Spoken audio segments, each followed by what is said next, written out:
সাংঘাতিক ধৰণৰ মানে ক্ৰাইম কৰা হৈছে বুলি মই ক'ব বিচাৰোঁ যে মইতো BPF দলৰ সক্ৰিয় এগৰাকী নেত্ৰী হওঁ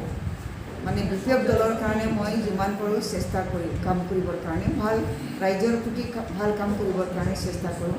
ৰাইজৰ প্ৰতি ভাল দৃষ্টি ৰাখিবৰ কাৰণে মই চেষ্টা কৰোঁ সেই ক্ষেত্ৰত UPPL দলৰ কোনোবা ব্যক্তি হ'ব লাগে যে তেওঁৰ দুষ্ট প্ৰবৃত্তিৰ মানুহ এগৰাকীয়ে মোৰ পেজ একাউণ্ট খুলি পেলাই ফেক মানে বাতৰি প্ৰচাৰ কৰিছে যে সেইটো মই তীব্ৰভাৱে গৰিহণা দিছোঁ এনেকুৱা ধৰণৰ কাম যাতে ভৱিষ্যতে নকৰে তাৰ কাৰণে মই সকীয়াই দিছোঁ আৰু এই যে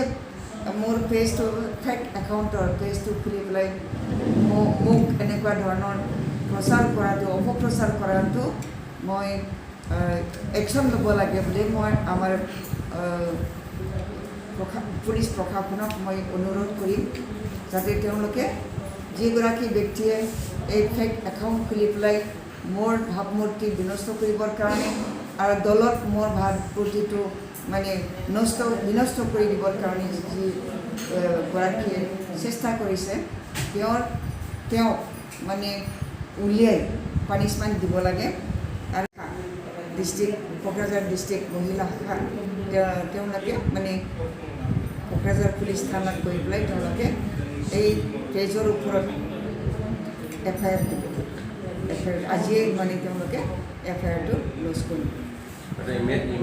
আৰু মই ৰাইজৰ ওচৰত মানে প্ৰাৰ্থনা ৰাখিছোঁ এই যিটো ভুৱা বাতৰিটো প্ৰচাৰ কৰিছে সেই প্ৰচাৰ কৰা বাতৰিটো আপোনালোকে বিশ্বাস কৰিব নালাগে আমাৰ BPF দলটো এতিয়াও মানে সুৰক্ষিত হৈ আছে আৰু মই BPF দলৰ হৈয়ে মানে সক্ৰিয়ভাৱে কাম কৰিছোঁ আৰু ৰাইজৰ ওচৰত থাকি পেলাই সকলো সমস্যা দূৰ কৰিবৰ কাৰণে মই চেষ্টা কৰি আছোঁ গতিকে মোৰ ওপৰত কোনো ধৰণৰ সন্দেহ কৰিব নালাগে মই BPF দলৰ হৈ পেলাই সদায় কাম কৰি আহিছোঁ আৰু ভৱিষ্যতেও কাম কৰি থাকিম মই কোনো UPPL দলৰ কাৰণে ভোট খোজা মই মানুহ নহওঁ গতিকে ৰাইজক মই অনুৰোধ কৰিছোঁ এই ভুৱা প্ৰচাৰটো আপোনালোকে বিশ্বাস নকৰিব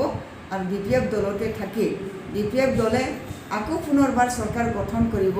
এইটো একেবাৰে ধ্ৰুৱ সত্য হয় গতিকে আপোনালোকে কোনো ধৰণৰ মানসিকভাৱে দুৰ্বল হ'ব নালাগে সক্ৰিয় হৈ পেলাই আপোনালোকে নিজৰ অঞ্চলৰ কাৰণে কাম কৰিবৰ কাৰণে আগবাঢ়িব লাগে এইখিনি মই আপোনালোকৰ ওচৰত প্ৰাৰ্থনা জনাইছোঁ আমি বহি নাথাকোঁ আমাৰ ৰাইজে ইমান সহজতে মানে পঠিয়ান নাযায় আৰু আজি সেইকাৰণে মই ৰাইজৰ প্ৰতি আহ্বান জনাইছোঁ যে এইটো একেবাৰে মিছা কথা UPPL দলে আমাৰ ৰাইজক বিচলিত কৰিবৰ কাৰণে মোৰ পেজ খুলি পেলাই এই বাতৰিটো প্ৰচাৰ কৰিছে গতিকে ৰাইজ আপোনালোকে কোনো ধৰণৰ বিচলিত হ'ব নালাগে বিশ্বাস কৰিব নালাগে আমাৰ BPF দলটো সদায় সক্ৰিয় দল হিচাপে ৰাইজৰ মাজত থাকিব সেইটো আপোনালোকৰ TV চেনেলৰ মাধ্যমত মই দেখিছোঁ সেইকাৰণে মই আজি শ্ৰীৰামপুৰ গেটত গৈছোঁ তাত যাতে খোৱা যিটো দিয়া হয় সেই খোৱাত যিটো যেনেকুৱা ধৰণৰ ছিষ্টেমত দিব লাগে তেনেকুৱা ধৰণৰ ছিষ্টেমত দিয়া হয় তাৰ কাৰণে মানে যাতে ভুল নহয় তাৰ কাৰণে মই গৈছোঁ তাত গৈ পেলাই দেখা পাইছোঁ যে যিবিলাকে খায় তাহাঁতে নিয়ম কানুনটো মানিব নোখোজে কাৰণ তেওঁলোক শ্ৰমিক হয় শ্ৰমিক কাৰণে যিবিলাক প্ৰভিজন বা গাইডলাইন সেই গাইডলাইনটো মানিব নিবিচাৰে নিয়মটো মানিব নিবিচাৰে ডাষ্টবিন আছে ডাষ্টবিনত পেলাব নিবিচাৰে য'তে ত'তে পেলাইছে তো আমাৰ তাত তেনেকুৱা ধৰণৰ প্ৰভিজনৰ আশা নাই যে খাই থকা অৱস্থাত তেওঁলোকে মাইকত এনাউন্স কৰিব লাগে যে আপোনালোকে খোৱা যিটো পাত কাগজ সেইটো ডাষ্টবিনত পেলাব লাগে সেইটো কৈ থাকিব লাগে আৰু এইটো প্ৰভিজনটো তেওঁলোকে বনোৱা নাই মই তেওঁলোকক কৈছোঁ এনেকুৱা ধৰণৰ প্ৰভিজন ৰাখিব লাগে বুলি আৰু বৰষুণৰ সময়ত কষ্ট পাইছে কিছুমানে চ' যথেষ্ট কষ্ট পাইছে আৰু যিবিলাক আমাৰ বিষয়া তেওঁলোকে ইমান দিন ধৰি পেলাই একেটা কামকে কৰি আছে, আমনি লাগিছে, ভাগৰ লাগি গৈছে, তেতিয়া অলপমান ভুল হয় আৰু অলপ ত্ৰুটি হয়। কিছুমান মানুহ আহিছে সোনকালে তেওঁলোকক মানে কিবা এণ্ট্ৰি কৰা নাই আৰু স্ক্ৰিনিং কৰা নাই, এনেকুৱা ধৰণৰ হয়। কাৰণ আজি অলপ হালকা হৈছে, আজি বাহিৰৰ পৰা অহা মানুহবিলাক সোমোৱাবিলাক অলপ হালকা হৈছে, কিন্তু যোৱাকালিলৈকে যথেষ্ট ভিৰ আছিলে। ভিৰ থকাৰ কাৰণে মানুহবিলাকে যিমান সুন্দৰকৈ তেওঁলোকক মানে স্ক্ৰিনিং কৰিব লাগে, সময়মতে আহি পাব লাগে, সেইখিনি হোৱা নাছিল। কিন্তু আজিৰ পৰা তেওঁলোকে সুন্দৰকৈ কৰিছে আৰু মই নিজে চাই আহিছোঁ। আমাৰ প্ৰবাসী অসমীয়া শ্ৰমিকসকলক বা প্ৰবাসী অসমীয়াসকলক যিসকলে মানে হাইৱেদি তেওঁলোকে গাড়ী লৈ পেলাই আহিছে, তেওঁলোকে যাতে আমাৰ বিষয়াসকলে যিটো পৰিশ্ৰম কৰিছে সেইটো বুজিব লাগে আৰু তেওঁলোকে আমাক সহায় কৰিব লাগে যে তেওঁলোকে নিয়ম কানুনটো পালন কৰি যাতে সুন্দৰকৈ পৰিৱেশটো ৰক্ষা কৰে, সুন্দৰ পৰিৱেশ ৰক্ষা কৰে। তাৰ কাৰণে আমাৰ বিষয়াসকলক যিসকলে তাত কাম কৰি আছে, দিনে ৰাতি কাম কৰি আছে, তেওঁলোকক সহায় হোৱাকৈ তেওঁলোকে মানে নিয়ম কানুনবিলাক মানিব লাগে। আমাৰ প্ৰভিজন আছে, যদি এনেকুৱা ধৰণৰ ফেক একাউণ্ট খুলি পেলাই ফেচবুকত বাতৰি প্ৰচাৰ কৰে, তেতিয়াহ'লে পুলিচ প্ৰশাসনে তেওঁৰ ওপৰত মানে একশ্যন ল'ব লাগে under the provision section of 66/67 of IT Information Technology Act 2000 এইটো এক্টৰ আণ্ডাৰত মানে পুলিচ প্ৰশাসনে এই ব্যক্তিটোক বিচাৰি উলিয়াই তেওঁক জেলত দিব লাগে, একশ্যন ল'ব লাগে আৰু জেলত দিব লাগে। এইটো মই মানে পুলিচ প্ৰশাসনৰ ওচৰত মই অনুৰোধ ৰাখিছোঁ। আমাৰ কোকৰাঝাৰ ডিষ্ট্ৰিক্টত এতিয়া বৰ ডাঙৰ মিলাই পেলাই 22টা কোৱাৰেণ্টাইন চেণ্টাৰ হৈছে আৰু ইছলামপুৰ গেটৰ মাজেদি সোমাই অহা বাহিৰৰ প্ৰবাহী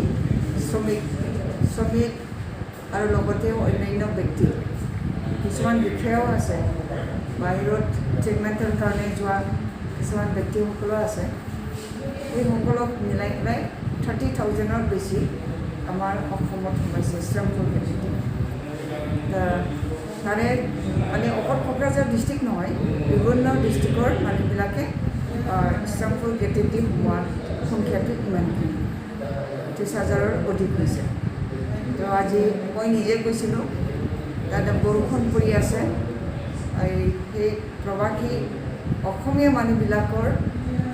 কিমান অসুবিধা হৈছে সেইটো মই চাবলৈ গৈছিলোঁ। তাত গৈ পেলাই আমি কিছুমান অলপ ব্যৱস্থাটো ল'বৰ কাৰণে মই HDO আৰু HDP তেওঁলোকক মই কৈ আহিলোঁ। মোৰ লগত বেছি আৰু আৰক্ষী অধীক্ষক আছিলে। আমি সকলো গৈ পেলাই তাত চাইছোঁ, পৰিৱেশটো সুন্দৰ বনাবৰ কাৰণে আমি চেষ্টা কৰি আছোঁ। এতিয়া হাজাৰ হিচাপে নাই, আহিছে গৈছে, তাৰমানে চেক কৰাৰ পিছত,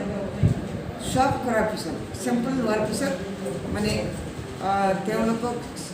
যদি পজিটিভ নোলায় তেতিয়াহ'লে তেওঁলোকক ৰিলিজ কৰে।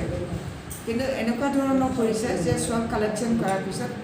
নিজৰ ডিষ্ট্ৰিক্টতো পঠিয়াই দিয়া হৈছে, এনেকুৱা ধৰণৰ কৰিছে। সেইকাৰণে সংখ্যাটো এতিয়াও মানে স্থিৰ নহয় আৰু চেঞ্জ হৈ থাকে। গতিকে আমি মানে এনেকুৱা ইমানখিনি আছে বুলি ক'ব নোৱাৰোঁ। আজি বা কিমান গ'ল, নিজৰ ডিষ্ট্ৰিক্টলৈ পঠিয়াই দিয়া হয়, আজি বা কিমান তেওঁলোকক ৰিলিজ কৰা হ'ল, সেইটো হিচাপ এতিয়া মই লগত নাই। যোগেদি অহা মানুহবিলাকে আহি পেলাই বিৰক্তিটো নাপায়, তাৰ কাৰণে সুবিধা কৰি দিব পৰাকৈ যাতে গেটত থকা বিষয়াসকলে ভালকৈ কাম কৰে, তাৰ কাৰণে তেওঁলোকক আমি নিৰ্দেশ দি আহিছোঁ। এতিয়া COVID-19 ওলাইছে, সেইটো বাহিৰৰ পৰা অহা প্ৰবাহী অসমীয়া হয়, কিন্তু আমাৰ মানুহবিলাক আমাৰ কোকৰাঝাৰ ডিষ্ট্ৰিক্টৰ নহয়। কোৱাৰেণ্টাইন চেণ্টাৰত থকা যি যিবিলাক ব্যক্তি তেওঁলোকৰ পৰা ওলাইছিল, কিন্তু আমাৰ কোকৰাঝাৰ ডিষ্ট্ৰিক্টৰ ব্যক্তি নহয়, গতিকে মই ক্লিয়াৰ কৰিব বিচাৰিছোঁ। যি নহওক আমি চেষ্টা চলাইছোঁ কোৱাৰেণ্টাইন চেণ্টাৰতো তেওঁলোকক ভালকৈ ৰাখিবৰ কাৰণে। আমাৰ দুখীয়াসকলে যথেষ্ট কষ্ট কৰিছে আৰু যিসকলে খাদ্যবিলাক দিবলৈ দিছে তেওঁলোকেও মানে ভালকৈ দিবৰ কাৰণে তেওঁলোকে চেষ্টা কৰিছে। তো এনেকৈ আমি মানুহবিলাকক অলপ ভালকৈ ৰাখিবৰ কাৰণে চেষ্টা কৰিছোঁ।